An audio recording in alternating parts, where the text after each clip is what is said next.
नमस्कार, मी निकिता इंगोले. मी आपले सहर्ष स्वागत करते माझ्या यूट्यूब चॅनलवर. आज आपण बघणार आहोत उच्च न्यायालय. उच्च न्यायालय, हाय कोर्ट. तर भाग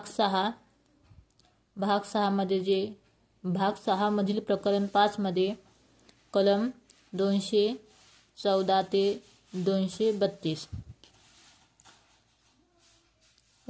उच्च न्यायालय हे भाग 6 मध्ये कलम 214 ते 232 यामध्ये येते. तर सन 1862 मध्ये कलकत्ता, बॉम्बे, मद्रास येथे उच्च न्यायालय स्थापन करण्यात आलेली आहेत.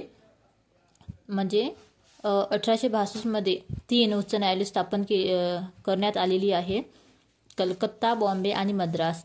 त्यानंतर 1866 मध्ये अलाहाबाद येथे 4थे उच्च न्यायालय स्थापन करण्यात आलेले आहेत. नंतर आपण बघू शकता जी सातवी घटना भारतीय राज्यघटनेमध्ये प्रत्येक राज्यासाठी उच्च न्यायालयाची तरतूद केलेली आहे.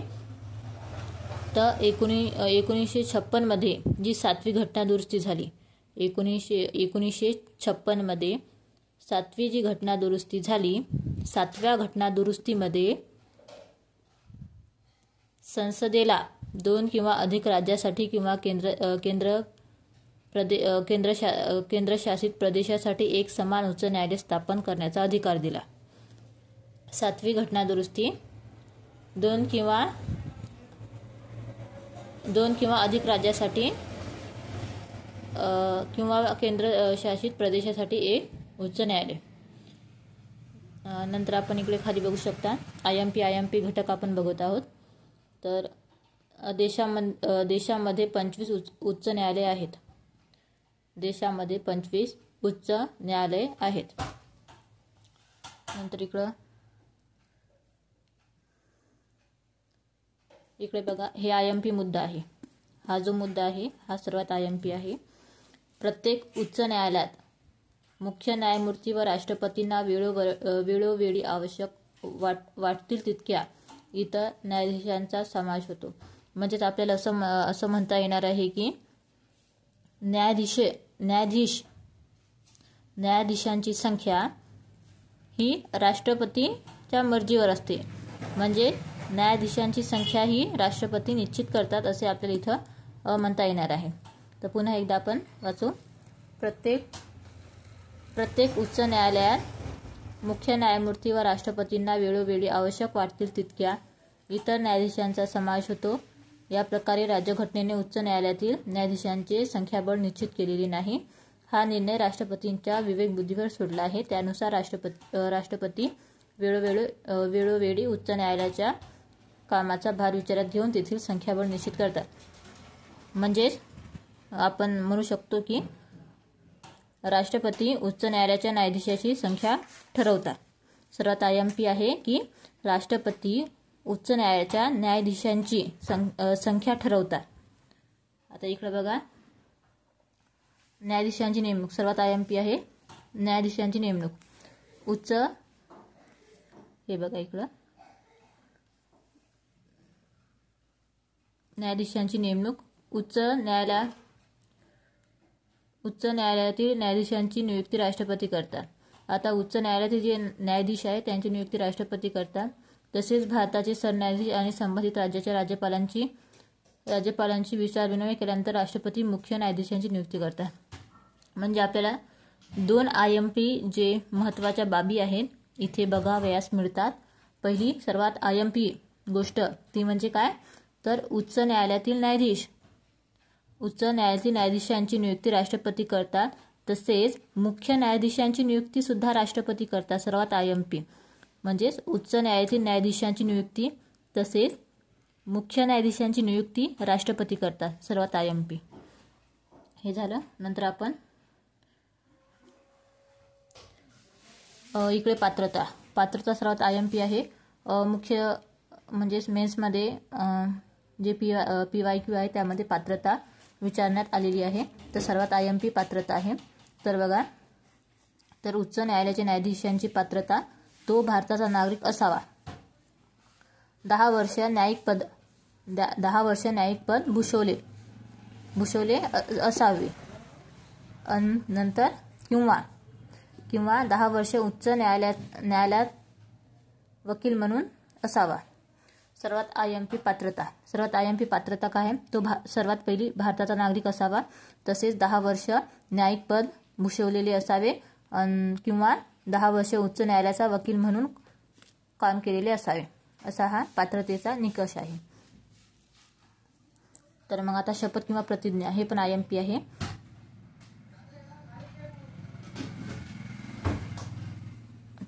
आता जे उच्च न्यायालयाचे न्यायाधीश आहेत त्यांना राज्याचे राज्यपाल किंवा त्यांनी या हेतूने नियुक्त केलेल्या व्यक्तीसमोर शपथ किंवा प्रतिज्ञा घेतात.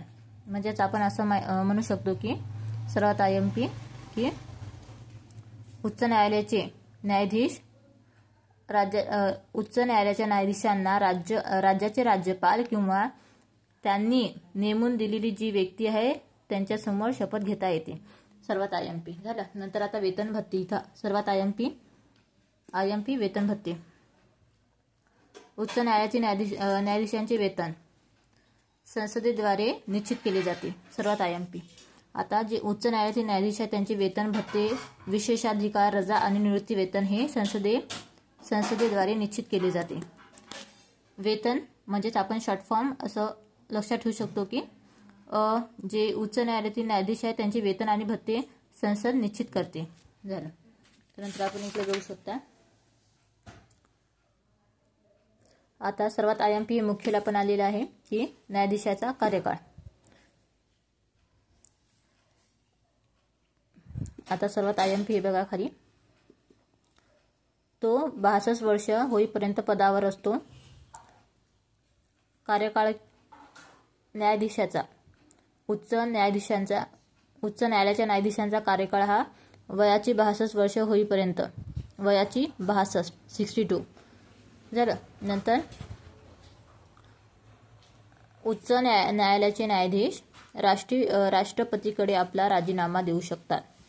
सर्वात आयएमपी उच्च न्यायालयाचे न्यायाधीश राष्ट्रपतीकडे आपला राजीनामा देऊ शकतात.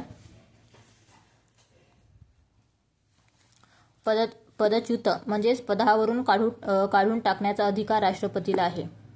उच्च न्यायालयाच्या न्यायाधीशाला पदावरून दूर करण्याचा अधिकार राष्ट्रपतीला आहे.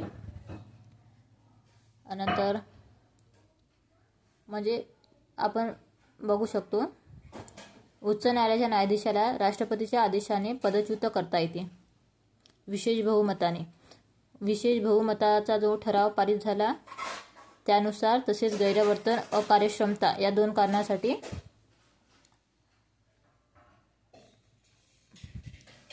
तसेच आयएमपी सगळ्यात महाभियोग प्रक्रियेद्वारे उच्च न्यायालयाच्या न्यायाधीशांना काढून टाकण्यात येते. म्हणजेच आयएमपी आपण असं म्हणू शकतो की उच्च न्यायालयाच्या न्यायाधीशांना गैरवर्तन, अकार्यक्षमता या 2 कारणासाठी तसेच हा ठराव विशेष बहुमताने पारित केल्यानंतर महाभियोग जी पद्धत आहे महाभियोग प्रक्रियेद्वारे त्यांना काढण्यात येते आयएमपी. आता इकडं सर्वात आयएमपी इथं आपण खाली बघू शकता 15वी जी घटना दुरुस्ती झालेली आहे. 15वी घटना दुरुस्ती 1962 अंतर्गत जे उच्च न्यायालयाचे न्यायाधीश आहेत त्यांच्या निवृत्तीचे वय 60 वरून 62 करण्यात आले. सर्वात आयएमपी 15वी घटना दुरुस्ती नुसार निवृत्तीचे वय 60 वरून 62. म्हणजेच आपण शॉर्ट फॉर्म असं लक्षात ठेवू शकतो की शॉर्टकट 15, 60, 62 म्हणजे 15वी घटना दुरुस्ती निवृत्तीचे वय 60 वरून 62 असे करण्यात आले.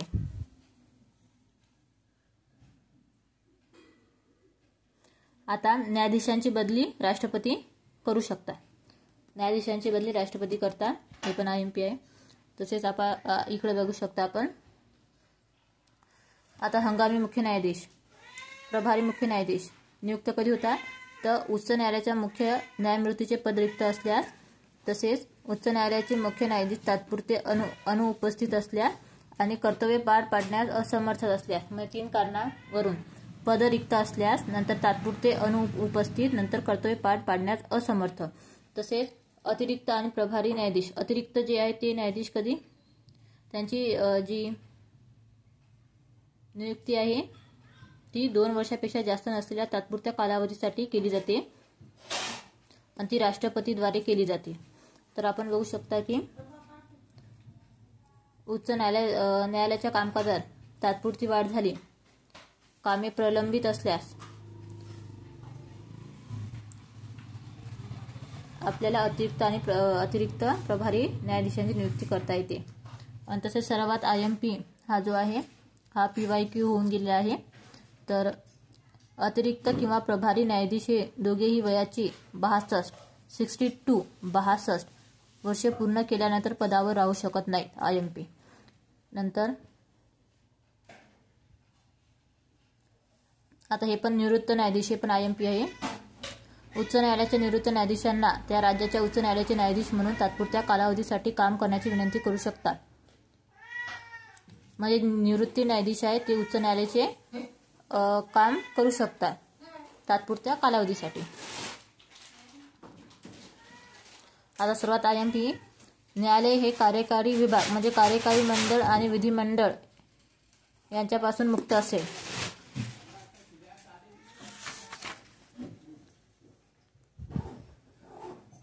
आता सर्वात IMP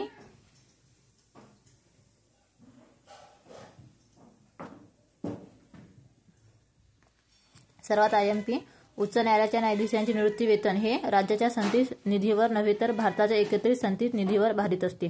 तर सर्वात IMP आपण असं म्हणू शकता की उच्च न्यायालयाच्या न्यायाधीशाचे निवृत्ती वेतन हे भारताच्या एकत्रित संचित निधीवर भारित असते, म्हणजे त्याच्यावर ते दिले जाते.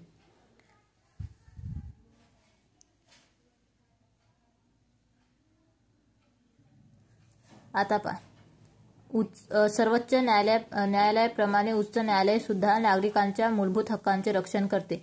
म्हणजेच ते त्यांना रीट 226 कलम 226 अंतर्गत उच्च न्यायालयांना रीट जारी करण्याचा अधिकार आहे. आता इथे बघा वर हे पण IMP आहे. उच्च न्यायालयाचे मुख्य न्यायमूर्ती हे उच्च न्यायालयातील अधिकारी आणि सेवक यांची नियुक्ती करतात. आणि तसेच इकडे बघू शकता आपण ही प्रारंभिक अधिकार क्षेत्र. आता रीट जारी करण्याचा अधिकार सर्वात IMP, प्राधिलेख अधिकार क्षेत्र, रीट जारी करण्याचा जे अधिकार आहे ते घटनेच्या अनुच्छेद 200 म्हणजे कलम 226 नुसार उच्च न्यायालयांना रीट जारी करण्याचा अधिकार आहे. आणि तसेच सर्वोच्च न्यायालयाला अनुच्छेद म्हणजेच कलम 32 नुसार रीट जारी करण्याचा अधिकार आहे.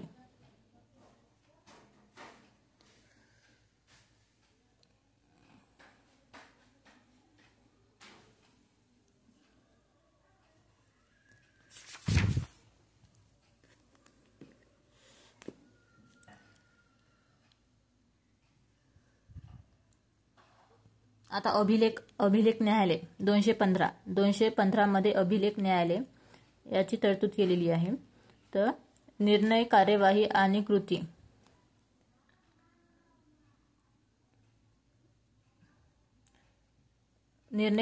कृती यांची कायमस्वरूपी नोंद ठेवणे या नोंदी पुरावा म्हणून ग्राह्य मानल्या जातात. म्हणजे अभिलेख न्यायालय सुद्धा IMP आहे, ते म्हणजे पुराव्यासाठी असते ते.